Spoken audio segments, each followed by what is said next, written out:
versículos 15 al 24.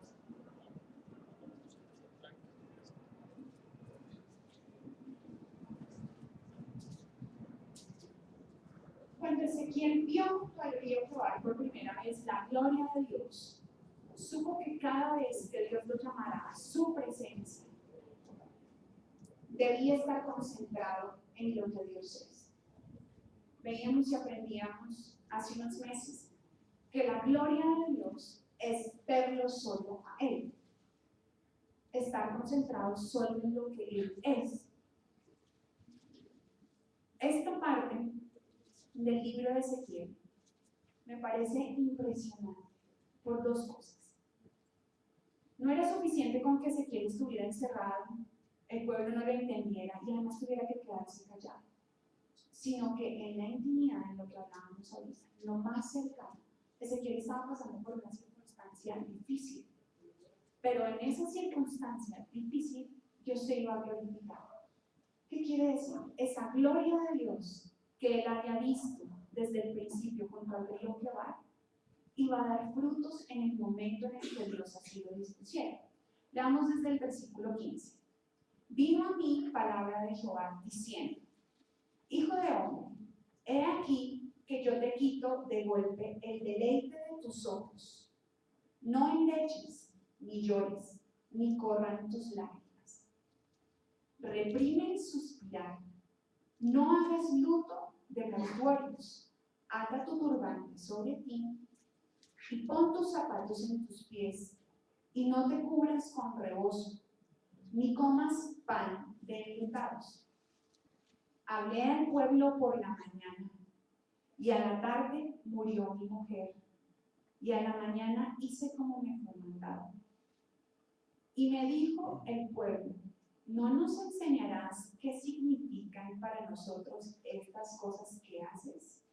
Y yo les dije: la palabra de Jehová vino a mí diciendo: di a la casa de Israel, así ha dicho Jehová el Señor.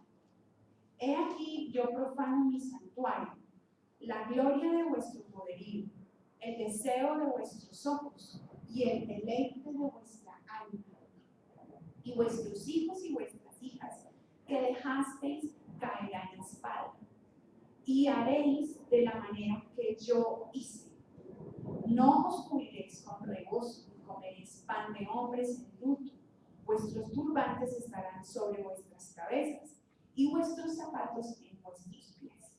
No endecharéis ni lloraréis, sino que os consumiréis a causa de vuestras maldades, y gemiréis unos con otros. Ezequiel, pues, os será por señal, según todas las cosas que él hizo, haréis. Cuando esto ocurra, entonces sabréis que yo soy Jehová, el Señor. ¿Quién murió? Su amado.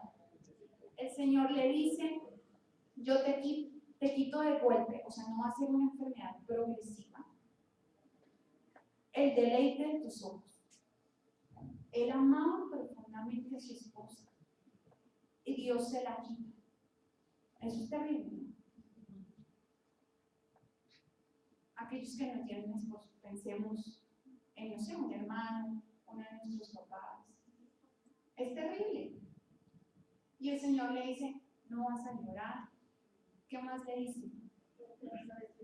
No te vas a sentir de luto, no vas a comer. Tienes que estar tranquilo. ¿En quién estaba tranquilo y confiado? Si Ezequiel no hubiera visto la gloria de Dios antes, ¿cómo habría entendido esta circunstancia? Como un Dios que injusto. ¿Qué? ¿Por qué a mí? ¿Cierto? Pero Ezequiel ya conocía la gloria de Dios. Y aunque la amaba profundamente y aunque no se convirtió en esta mujer, Ezequiel estaba confiado en lo que Dios estaba haciendo con el pueblo, y para lo cual Ezequiel había sido llamado. Su circunstancia, hermano, no es más grande que nuestro Dios.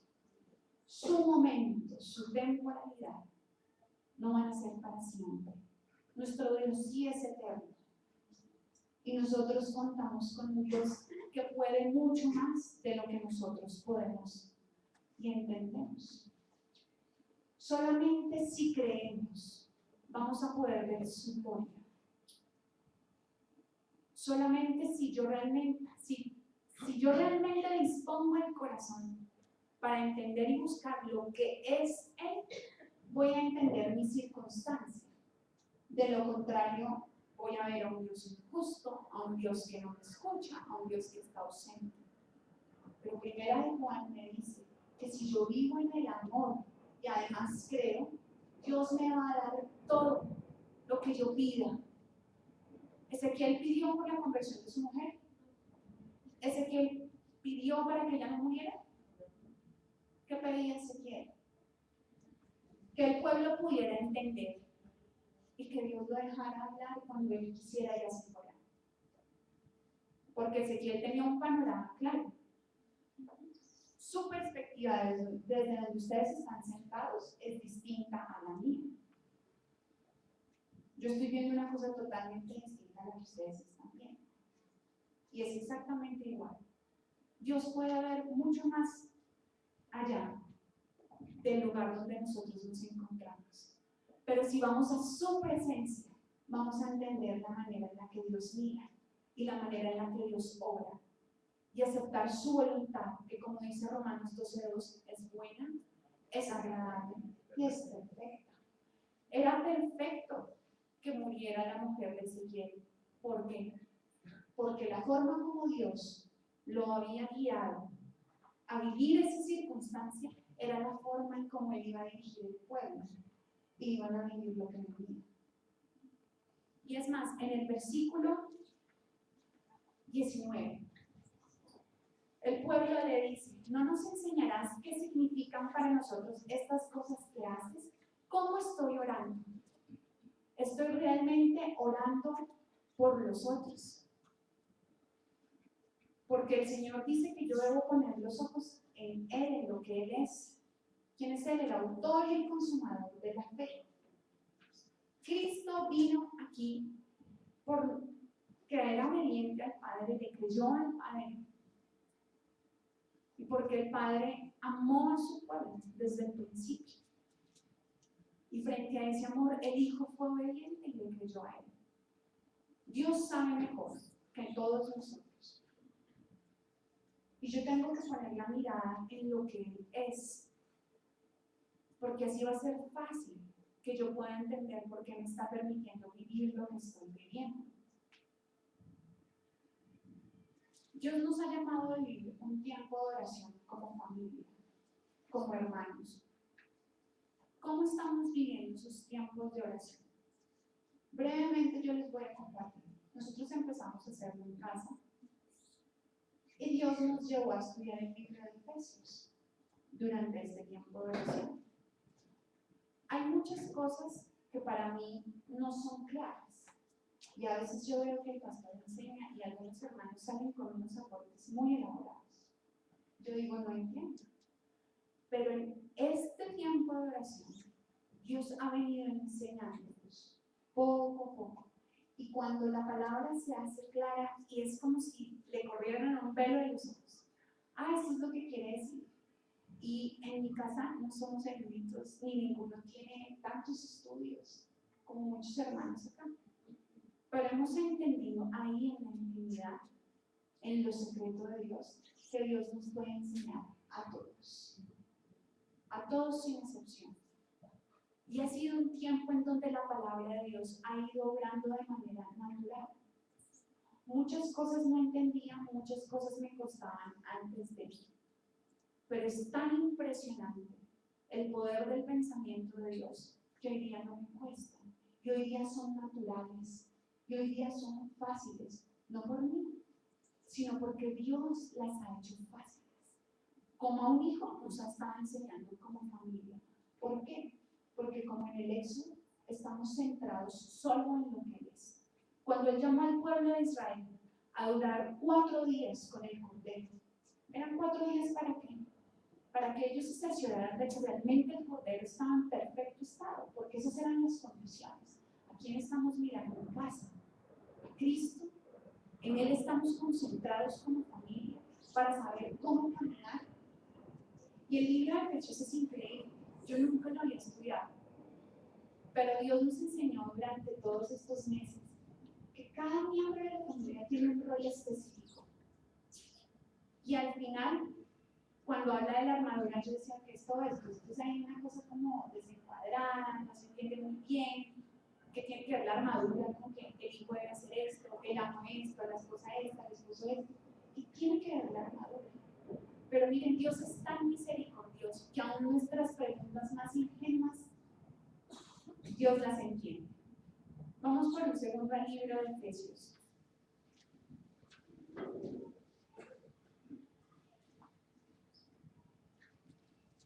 Al capítulo 6.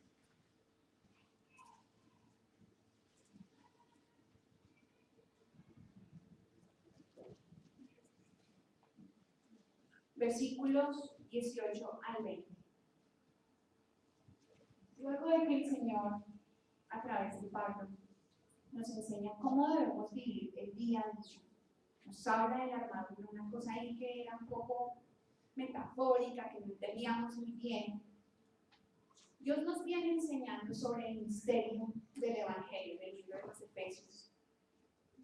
Y nos viene diciendo que el misterio de Cristo y el misterio de Cristo, pero hermanos, hoy en día para nosotros ya no es un misterio, es algo posible, porque Cristo estuvo acá y nos enseñó que vivir a la manera de Dios y hacer el ser de Dios es posible, si yo le creo.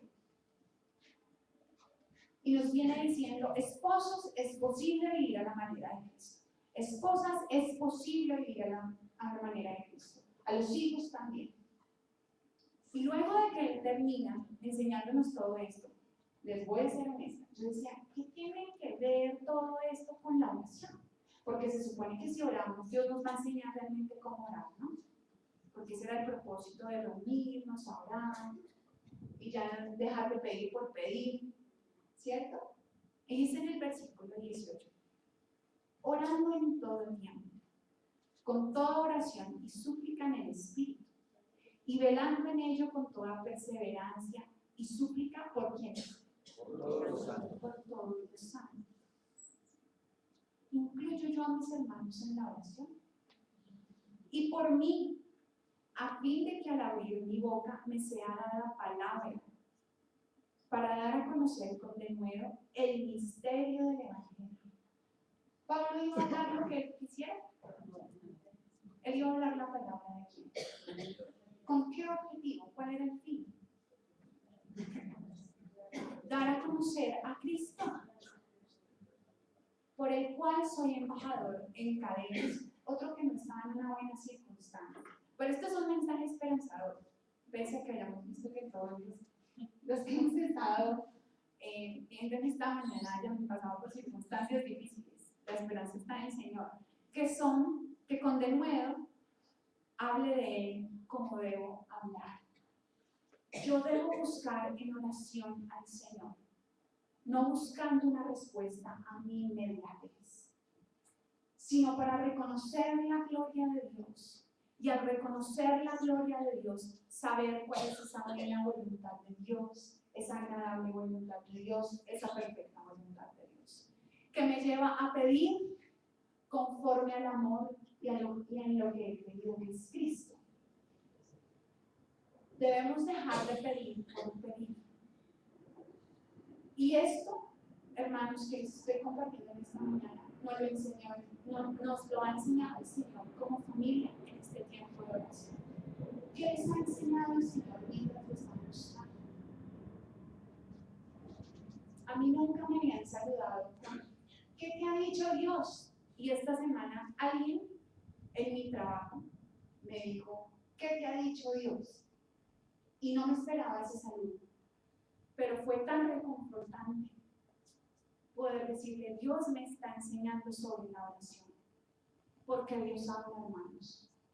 Si no queremos oír, no oímos, pero si queremos oír, lo podemos oír. ¿Dónde? En la intimidad, en lo secreto. Si yo lo busco, voy a poder entender cuál es su voluntad hacer. Muchas veces no sé cómo decidir, porque no conozco qué piensa él respecto a lo que voy a decidir. Muchas veces no estoy seguro respecto a la situación que estoy viviendo, si lo que estoy haciendo está bien o mal. ¿Por qué? Porque no he entrado en el secreto. No estoy en mi ambiente natural. Estoy alejado. Dios nos está escondiendo. Salmo 139. Dios está en todas partes, hermanos. El Salmo dice que Él lo sabe todo y en todas partes está. Dios no se está escondiendo de nosotros. Dios no es una idea a la que debemos escalar. Dios está ahí, dispuesto a enseñarme cuál es su voluntad, cómo es Él, qué piensa Él. Simplemente si yo lo decido creer, voy a poder experimentar la gloria de Dios. En la última charla que tuvimos como iglesia sobre la oración, veíamos en Hechos cómo Pedro en la oración fue entendiendo muchas cosas y no las entendió de una sola vez. ¿Se acuerdan cuando, váyanos al libro de los Hechos, por favor? Hechos, capítulo 10.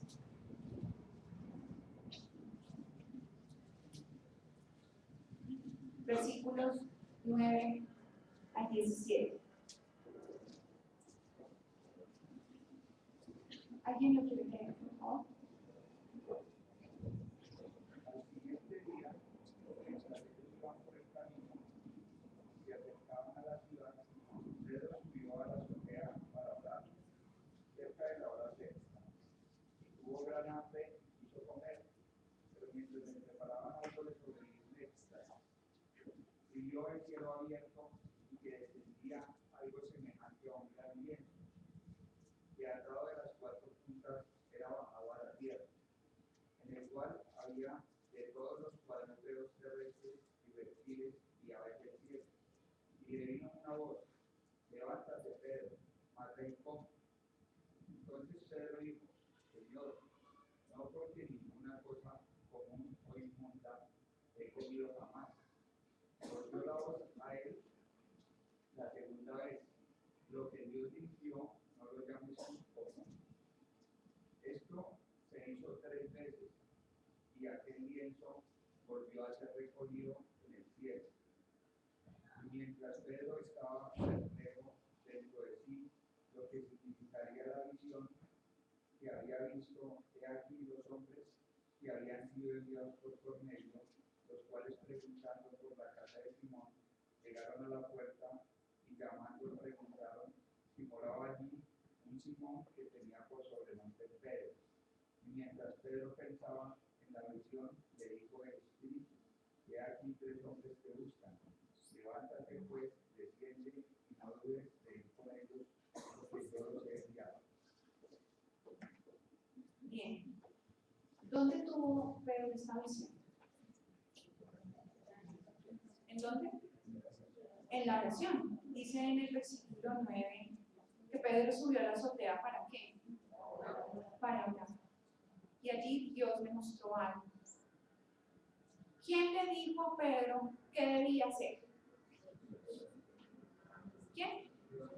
El Espíritu de Dios, nuevamente. ¿Quién entró a Ezequiel cuando Ezequiel vio la gloria de Dios? El Espíritu de Dios. Lo que le fue revelado en este momento a Pedro, él lo entendió cuando visitó a Cornelio. Versículo 24. Al otro día entraron en Cesarea y Cornelio los estaba esperando, habiendo convocado a sus parientes y amigos más íntimos. Cuando Pedro entró, salió Cornelio a recibirle y postrándose a sus pies adoró. Mas Pedro le levantó diciendo: levántate, pues yo mismo también soy hombre. Y hablando con él, entró y halló a muchos que se habían reunido y les dijo: vosotros sabéis cuán abominable es para un varón judío juntarse o acercarse a un extranjero. Pero a mí me ha mostrado Dios que a ningún hombre llame como un inmundo. ¿Dónde había visto esto? ¿Dónde le había mostrado Dios eso a Pedro? En oración. Por lo cual, al ser llamado, vine sin replicar. Cuando podemos estar dentro de esa expansión de Dios, dentro de la magnificencia de Dios, dentro de su gloria, hacer su hacer, el hacer de Dios, no debe ser una cosa difícil o forzosa. Yo debo ir como fue Ezequiel, yo debo ir como fue Pedro, entendiendo que lo que él hace es perfecto y que aunque yo no entienda en el momento, Dios me va a enseñar. Que aunque para mí no sea claro, para Dios es claro. Por eso tengo que depender de Él y no de lo que yo puedo hacer o sé hacer. Porque si el Señor me dice que calle, debo callar. Pero si el Señor me dice que vaya y hable, debo hacer. Pero es porque yo lo he entendido en dónde, cuando me he sumergido en la gloria de Dios. Como cuando David dijo, todos los días, así, todos los días he podido experimentar esa gloria de Dios y por eso tomo las decisiones que tomo, con seguridad. Porque ¿quién se lo dijo a Pedro? Dios. Dios me lo mostró. Nadie tuvo que venirme a decir, ellos son buenos, comparta con ellos. Dios me lo dijo. Por eso lo hago con convicción. Pero a veces, iglesia, estamos llenos de creencias, pero nos faltan convicciones. Sabemos muchas cosas que son ciertas, pero ¿qué estamos haciendo con esa información? Si no estamos orando, que es nuestro ambiente natural. Estaba compartiendo ayer con uno de mis familiares y encontramos algo muy lindo, yo no tenía ni idea y se los quiero leer, sobre un animal que se llama el armiño. El armiño es un animalito cuyo ambiente natural son las selvas en Asia y Europa, el cual protege su blanco pelaje de manera especial. Acá quiero hacer una aclaración. Él cambia de pelaje según la estación. Durante la primavera y el verano, él es de color café. Su cola siempre permanece negra, sea otoño, invierno, verano, primavera, cuando sea. Su colita siempre es negra. Pero su pelaje durante el verano y la primavera, gracias, siempre es café. En el invierno, su pelaje es blanco, absolutamente blanco. Tanto que se confunde con la nieve. Búsquenlo, el armiño, y van a ver que es tan blanco como la nieve. Pero su colita siempre es negra. Es increíble cómo el armiño se cuida a sí mismo para no mancharse. ¿En qué época? En el invierno. En invierno, su piel se torna blanquísima. Y de esta característica, los cazadores obtienen cruel ventaja. El armiño caza roedores, se parece a una ardilla. Es muy pequeño, pero su cuerpo es muy flexible. Y de él sacan provecho para hacer cremas hidratantes para mojar a las mujeres. Y su piel en el invierno es tan blanquita que la usan para hacer accesorios. Pero solo en el invierno sirve la piel del armiño. Su piel es usada para accesorios y su piel para la elaboración de cremas dadas las propiedades de la misma. Los cazadores cubren con barro la entrada de la cueva del pequeño animal y cuando éste llega a su vivienda, en lugar de limpiar la puerta obstruida por el barro, por no manchar su piel, prefiere luchar contra los perros de caza, ante los cuales siempre sale perdiendo. De esta manera, por mantenerse limpio, el armiño pierde la vida. Es increíble cómo la naturaleza obedece al orden de Dios. Y el armiño sabe que durante el invierno siempre tiene que permanecer blanco. Y él prefiere perder la vida a mancharse con el lodo, que es la trampa que los cazadores le ponen. Nosotros como hijos de Dios sabemos, sí, sabemos, que debemos permanecer en la oración. Sí, lo sabemos. Pero estamos perdiéndonos no solo de ver la gloria de Dios, sino de vivir una vida cristiana, no un pseudo cristianismo.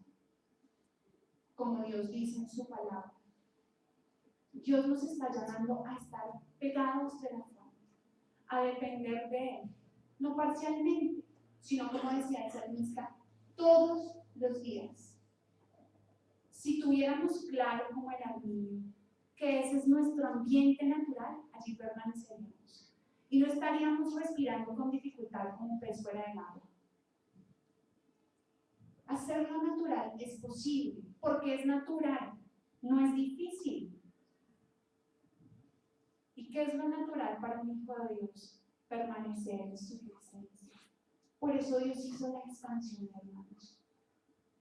Para que busquemos lo que Él es y no la inmediatez de mi circunstancia. Dios hizo los cielos, qué grandes son los cielos. Mi Dios es grande y eso debo entenderlo. ¿Dónde? En lo secreto, en lo íntimo. Vamos a ver.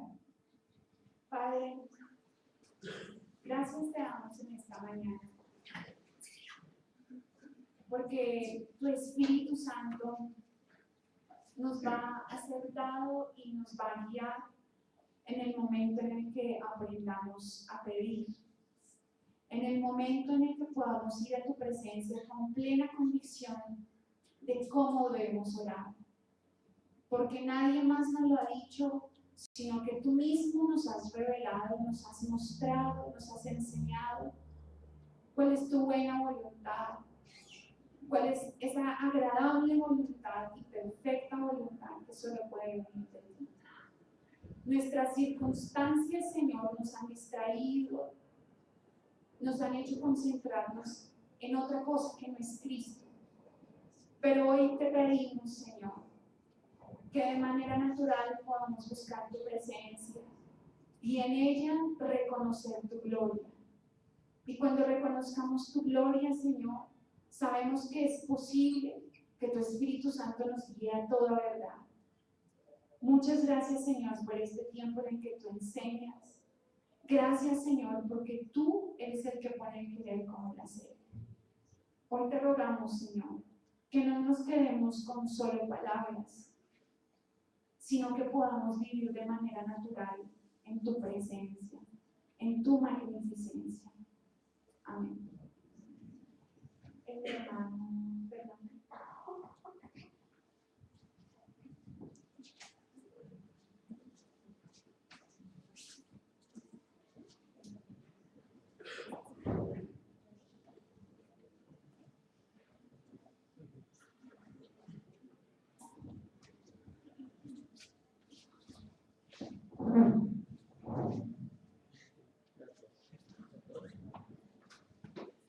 Buenos días, hermanos. Vamos a ir a la Santa Cena. Entonces, por favor, vamos a Lucas 22.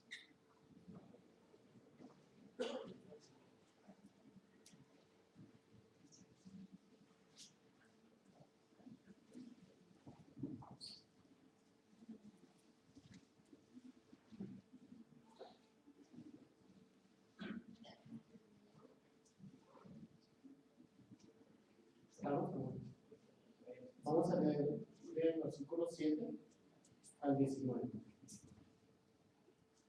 Dice en el 7: Llegó el día de los panes sin levadura, en el cual era necesario sacrificar el cordero de Pascua. ¿Recuerdan qué era la Pascua? ¿Qué era lo que se recordaba en la Pascua? ¿Qué se celebraba en el día de la Pascua? El día que Dios sacó al pueblo de Israel de Egipto, el día de la Pascua la celebraban. Muy bien. Dios sacó al pueblo de Israel de Egipto. Y de qué lo salvó la última plaga para Egipto y bendición para el pueblo de Israel. ¿Cuál fue? La muerte de los primogénitos. Y entonces, ¿qué era lo que celebraban ¿qué era lo que recordaban en la Pascua? La celebración de la Pascua, ¿qué era?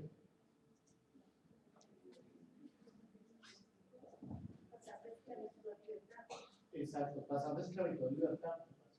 ¿Y ellos por qué no murieron? Los primogénitos del pueblo de Israel, y pasó la muerte, pasó el ángel de la muerte por las casas, y ellos estaban adentro. ¿Cuál era la condición para que no murieran?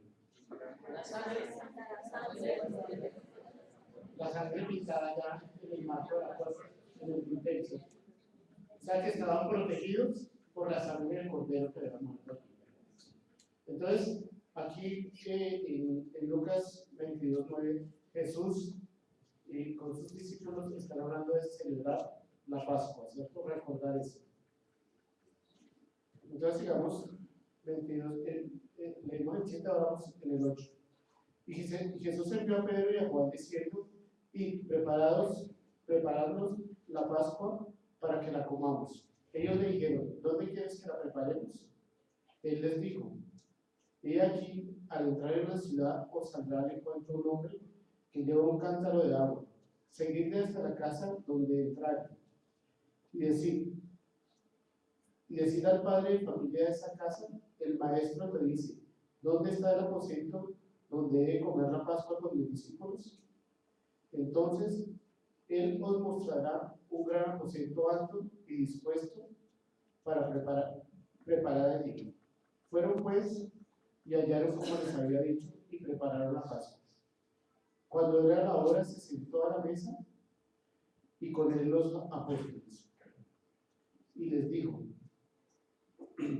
¿cuánto he deseado comer con vosotros esta Pascua antes que padezca?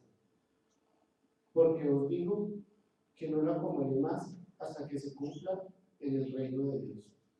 Y habiendo tomado la copa, dio gracias y dijo: tomad esto y repartidlo entre vosotros. Porque os digo que no beberé más del fruto de la vid hasta que el reino de Dios venga. Y tomó el pan y dio gracias, y lo partió y les dio diciendo: esto es mi cuerpo que por vosotros es dado. Haced esto en memoria de mí. Entonces, si hoy estamos tomando la cena, estamos haciendo en memoria de quién? De Cristo. ¿Y qué fue lo que hizo Cristo por nosotros? Dio su vida, ¿verdad? Dio el cuerpo, su vida por nosotros. Entonces, lo que hacemos hoy es tomar la cena en memoria de la muerte de Cristo. ¿Para qué sirvió la muerte de Él? Para salvarnos. Fíjense que él celebraba la Pascua recordando que Dios nos protegió de la muerte a través del Cordero allá cuando lo sacó de Egipto. Y aquí nos dice que celebremos esto en memoria de Él, para recordar que Él entregó su cuerpo por nosotros. Y desde ese entonces la Iglesia ha celebrado la cena para recordar que Cristo entregó su vida por nosotros. Entonces, miramos en 1 Corintios, en el versículo 11.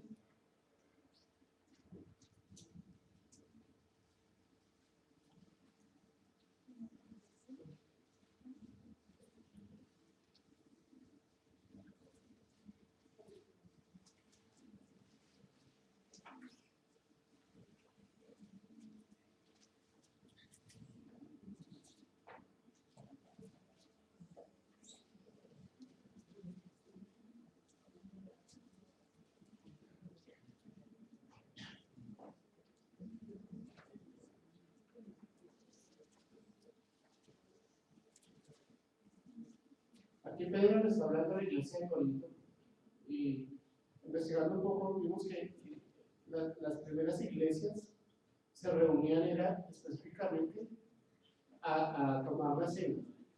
Ellos se reunían y tomaban la cena y el vino, y era una cena con cordero, con vino, y en esa cena se celebraba lo que Cristo había pedido, recordar que Él entregó su cuerpo y su sangre por nosotros.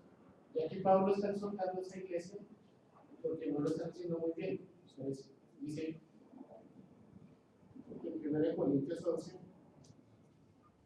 el versículo 17. Pero al anunciaros esto, que sigue, no os alabo, porque no os congregáis para lo mejor, sino para lo peor. Pues en primer lugar, cuando os reunís como iglesia, oigo que hay entre vosotros divisiones, y en parte lo creo, porque es preciso que entre vosotros haya disensiones para que se hagan manifiestos entre vosotros los que son aprobados. Cuando pues os reunís vosotros, esto no es comer la cena del Señor, porque al comer cada uno se adelanta a tomar su propia cena, y uno tiene hambre y otro se embriaga. Pues que no tenéis casas en que comáis y bebáis, o menospreciáis la iglesia de Dios y avergonzáis a los que no tienen nada. ¿Qué os diré? ¿Os alabaré? En esto no os alabaré. O sea, aquí el apóstol Pablo está exhortando a la iglesia que el verdadero sentido de tomar la cena no es realmente el comer y beber, sino recordar que el Señor Jesús entregó su cuerpo y su sangre por nosotros. Entonces, la invitación hoy, hermanos, es que al tomar la cena, hagamos memoria que el Señor Jesús murió por nosotros, entregó su vida para el perdón de nuestros pecados. Entonces, hermano Carlos,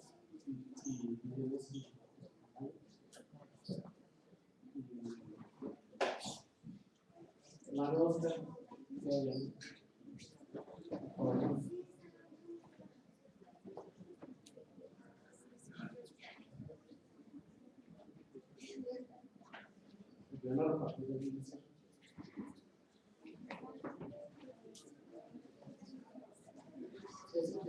nos reunimos con familias para tomar la cena y orar. Gracias.